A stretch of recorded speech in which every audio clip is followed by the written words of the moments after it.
Dalam perjamuan malam terakhir, Yesus menengadah ke langit dan berdoa, "Bapa, telah tiba saatnya, muliakanlah putramu, supaya putramu memuliakan engkau sama seperti engkau telah memberikan kepadanya kuasa atas segala yang hidup.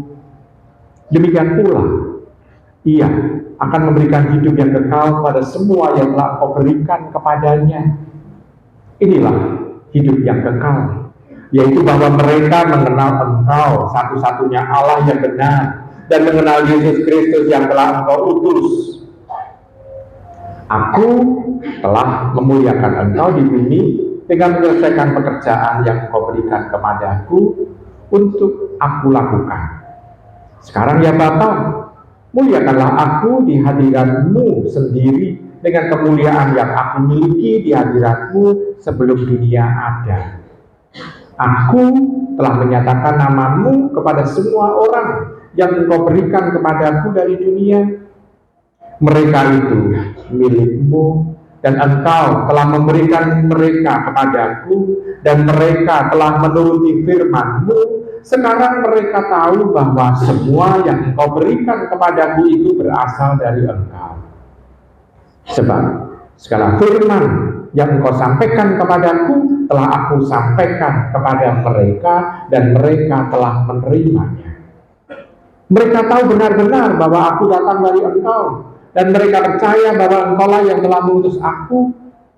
Aku berdoa untuk mereka, bukan untuk dunia aku berdoa, tetapi untuk mereka yang telah engkau berikan kepadaku, sebab mereka adalah milikmu, dan segala milikku adalah milikmu, dan milikmu adalah milikku, dan aku telah dimuliakan di dalam mereka.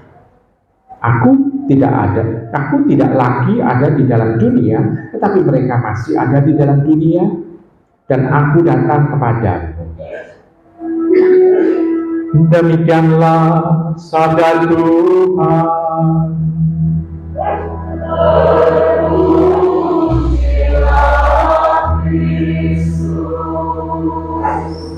Ibu, Bapak, saudari-saudara terkasih dalam Tuhan, selalu yang menjadi suatu yang seringkali untuk menyerang orang-orang Kristiani, orang-orang Katolik itu adalah kalau Yesus itu Tuhan, kenapa Yesus itu berdoa? Kalau dia Tuhan, bukankah Yesus itu menjadi tujuan doa? Untuk yang misalnya orang berdoa dialamatkan kepada Tuhan Yesus. Dan itu yang seringkali dipakai untuk menyerang bahwa Yesus ini kan manusia kan, bukan Tuhan gitu. Karena dia berdoa. Nah, seringkali seperti itu, Ibu Bapak.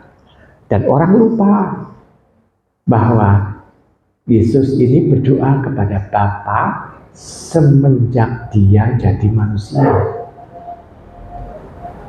Bukan dalam arti ilahi yang 100% ilahi, hanya ilahi. Manusianya sudah mati dan sudah bangkit. Belum itu. Jadi dia itu berdoa karena posisinya dia sebagai manusia biasa. Seperti kita, hanya tanpa dosa. Dengan seperti itu kita bisa melihat para murid pun itu seringkali melihat kebiasaan Tuhan Yesus berdoa, walaupun para murid itu tidak tahu apa yang didoakan oleh Tuhan. Dan jalinan doa antara Tuhan Yesus dengan Allah yang dia sebut dengan Bapa itu sungguh sangat erat, sangat intim sekali dan dilihat oleh para murid, sehingga para murid itu seringkali rela untuk ditinggalkan dalam kesendirian itu. Tuhan Yesus berdoa sendiri. Nah, dengan seperti itu kita bisa melihat bahwa kebiasaan berdoa ini tidak hanya sekali direkam dalam bacaan Injil, tetapi berkali-kali disaksikan oleh para muridnya, dan para murid itu mengetahui relasi dekat antara Tuhan dengan Bapa. Lalu kalau nanti setelah Tuhan itu bangkit dari mati, Injil tidak pernah mengisahkan dia berdoa. Setelah dia bangkit kan tidak pernah Tuhan ini dikisahkan berdoa. Kenapa? Karena dia sudah ilahi.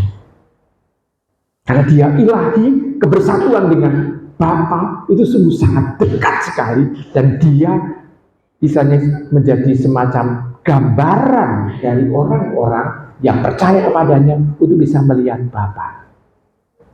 Dan Tuhan mengatakan bahwa barang siapa melihat aku, dia sudah melihat Bapa. Dan situ kedekatannya itu sungguh luar biasa. Dan kedekatan inilah yang sebetulnya mau untuk disampaikan kepada kita. Lalu ganjalan bagi diri kita adalah, coba kita perhatikan pada awal tadi doa. Tuhan meminta apa? Muliakanlah aku, muliakanlah putramu. Sebetulnya kan sebagai putra itu sudah mulia.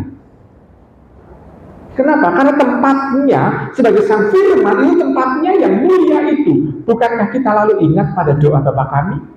Bapa kami yang ada di surga, dimuliakanlah namamu.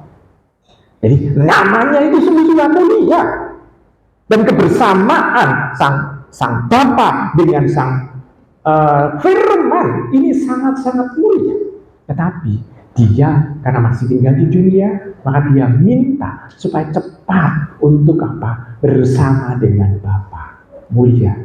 Sebetulnya untuk mengatakan cepat bersama dengan Bapa itu sebetulnya untuk mengatasi keraguan di dalam dirinya. Kenapa? Karena pada saat dia di Getsemani, dia akan berdoa, ya Bapa, jika mungkin singkirkanlah cawan ini daripadaku.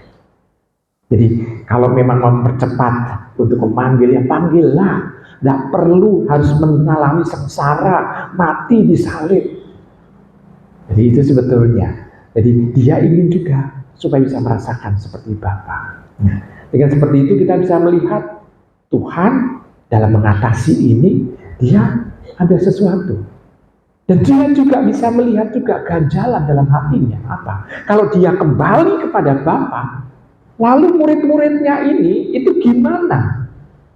Murid-muridnya bagaimana? Bukankah murid-murid itu ada dalam kekacauan karena dunia, istilah dunia pada zaman itu atau dalam kitab suci itu tidak dikuasai oleh Allah 100% karena ada kuasa gelap di sana. Ada setan, ada kematian, ada kehancuran, ada maut. Maka kalau ada yang sudah menjadi pengikut dia, lalu Tuhan prihatin, siapa nanti yang akan menjaganya? Maka dia masrahke kepada Bapa. Dia orang yang sudah kau kumpulkan untuk percaya kepadaku. Sekarang ku kembalikan kepadamu. Sebetulnya itu bahasa kasarannya. Dengan seperti itu sebetulnya Tuhan masrahke supaya para pengikutnya, murid-muridnya ini yang masih tinggal di dunia ini ada dalam keadaan rahmat, berrahmat. Ada dalam keadaan pendampingan Bapa. Jadi kita bisa melihat bahwa Tuhan Yesus prihatin dengan kehidupan kita yang ada di dunia ini, yang harus menghadapi maut, menghadapi iblis, menghadapi setan, menghadapi kematian. Nah, Ibu Bapak, saudari-saudara sedang setua, apakah Tuhan Yesus juga hanya mendoakan para muridnya 12 rasul dan mereka yang senantiasa mengikuti di belakang mimpil itu? Enggak. Ternyata Tuhan Yesus juga mendoakan kita. Mendoakan kita sehingga kita tetap merasa aman, tentram. Bahkan juga merasa tetap dekat dengan Allah. Sehingga kita bisa doa, nyaman, aman. Merasakan diri itu merasa adem kalau berdoa dan kita menyebut Allah dengan sebutan Bapa. Nah, kita masih tinggal di dunia. Kita berhadapan dengan iblis, dengan setan, dengan maut, dengan kematian, tetapi tetap merasakan nyaman. Kenapa? Karena ini juga salah satunya berkat doa dari Tuhan Yesus. Dan Bapa sendiri bersama dengan Tuhan Yesus memberikan rohnya untuk kita. supaya kita tetap bisa merasakan tuntunannya, merasakan dampingannya, merasakan kedekatannya, dan kita pun tetap bisa menyapa dengan Allah dengan sebutan Bapa. Maka ibu bapak, saudari-saudari terkasih dalam Tuhan, dengan demikian kita bisa melihat sudah menjadi rencana dari Bapa supaya orang-orang yang percaya pada Sang Firman itu tetap ada dalam keadaan aman, nyaman. Lalu ada pertanyaan lebih lanjut lagi dari orang yang selalu mengatakan katanya aman jadi orang Katolik, lah kok uripe sengsara, bahkan banyak yang menjadi martir. Piye? Ibu bapak, saudari-saudari kasih dalam Tuhan. Di situ sebetulnya kita bisa merasakan bahwa kalau Tuhan ada dalam diri kita, bukan berarti Tuhan mau menggantikan kita. Masalah pun bukan mau dicabut oleh Allah, tetapi Tuhan memampukan kita, memberikan kekuatan kepada kita untuk menghadapi itu semua. Kebijaksanaan Allah, Sang Firman itu sudah kita kuasai. Kenapa? Karena kita senantiasa membaca kitab suci, senantiasa bertekun di dalam doa, senantiasa bersatu dengan Roh Kudus, sehingga kita harus mampu untuk menghadapi tantangan yang ada di dalam dunia ini. Sehingga penderitaan yang kita alami ini adalah penderitaan karena menghadapi pertempuran dengan maut, dengan kematian, dengan dunia dalam tanda kutip. Nah, dengan seperti itu Tuhan tidak pernah yang namanya itu karena saking sayang dengan kita lalu mencabut seluruh problem dalam hidup permasalahan. Enggak, tapi Tuhan memperlengkapi kemampuan kita untuk mampu menghadapi. Maka kalau doa ada dalam masalah, doanya bukan Tuhan ambillah masalah itu dariku. Enggak, Tuhan tidak akan mengambil, tapi mampukanlah kami untuk bisa mengatasi dan menghadapi masalah yang kami hadapi. Karena kadangkala masalah yang kita buat itu karena perbuatan kita sendiri, bukan karena salib seperti Tuhan Yesus yang bukan karena kesalahannya itu Tuhan Yesus memanggul salib. Tetapi kadangkala kalau masalah hidup itu karena perbuatan kita, sikap-sikap kita, tindakan kita yang mengakibatkan permasalahan di masa depan. Maka ibu bapak, mintalah kalau ada masalah kepada Tuhan kemampuan untuk bisa menghadapi masalah tersebut. Dengan kita nantinya mampu menghadapi masalah itu, sebetulnya ada sesuatu yang bisa kita dapat, yakni apa? Kedekatan kita dengan Allah ini semakin intim. Kedekatan dengan Dia itu semakin bisa dirasakan, sehingga kebijaksanaannya ini bisa kita pakai untuk menghadapi masalah dan juga tekanan atau problem yang kita hadapi.